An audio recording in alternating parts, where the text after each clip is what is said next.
لوٹاتے ہیں جہاں نفس کو حظ ملتا ہے. میں ایک دیہاتی ہوں, ہمارے دیہاتوں میں میلے ٹھیلے کا ماحول ہوتا ہے. کتوں کی لڑائی آئی تو 50,000 وہاں دے دیا, کرکٹ میچ آیا تو 1 لاکھ کا انعام وہاں دے دیا. جہاں نفس کو حظ ملا ہم نے دولت کا منہ وہاں کھولا, اور جہاں دولت لوٹانے سے رب راضی ہوتا ہے, اس کی رحمتیں برستی ہیں, وہاں غفلت کی پٹی. وہ کیا کسی شاعر نے کہا تھا کہ دیکھا ہے میں نے شہر میں کوڑے کے ڈھیر پر 2 بچے لڑ رہے تھے فقط ایک بیر پر, اور گندم امیر شہر کی ہوتی رہی خراب, بیٹی مگر غریب کی فاقوں سے مر گئی. اور اللہ نے آپ کو دولت سے نوازا, دولت وہاں دو جہاں دولت لٹانے سے رب راضی ہوتا ہے, اس کی رحمتیں برستی ہیں. ہمارے گجرانوالہ دھلا چوک پہ ایک بوڑھا 3 دہاڑے آٹے کا تھیلا اٹھا کے دوڑ لگاتا ہے. نحیف تھا, 2 قدم چلا کے لوگوں نے پکڑا اور خوب زد و کوب کیا, اور بعد میں سوال کیا کہ بوڑھے یہ جرت کیوں کی؟ تو وہ بوڑھا رونے لگا. وہ کہتا ہے 1 ہفتہ ہو گیا مجھے اس چوک میں آ کے کھڑا ہوتا ہوں مزدوری کے لیے, اور مجھے بوڑھا سمجھ کے لوگ چھوڑ کے چلے جاتے ہیں. ہفتہ ہو گئے بچے بھوک سے مر رہے ہیں. آج ان کی بھوک دیکھی نہیں گئی تو چوری پہ وہ آمادہ ہوا,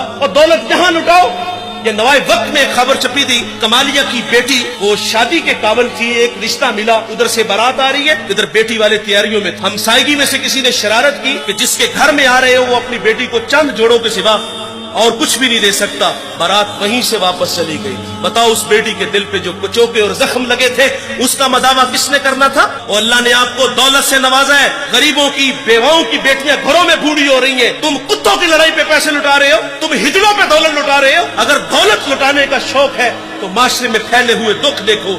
یتاما مساکین پہ دولت لٹاؤ تاکہ تم خدا کی رحمتوں کے مستحق ٹھہرو. لیکن دولت وہاں دی جہاں نفس کو حظ ملا.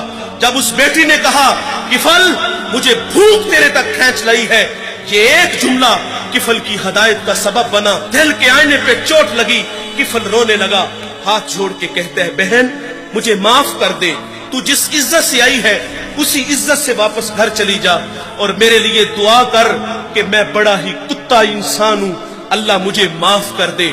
وہ بیٹی گھر چلی گئی اور ادھر تقدیر کا قلم چل گیا. اسی رات کفل کو موت آ گئی.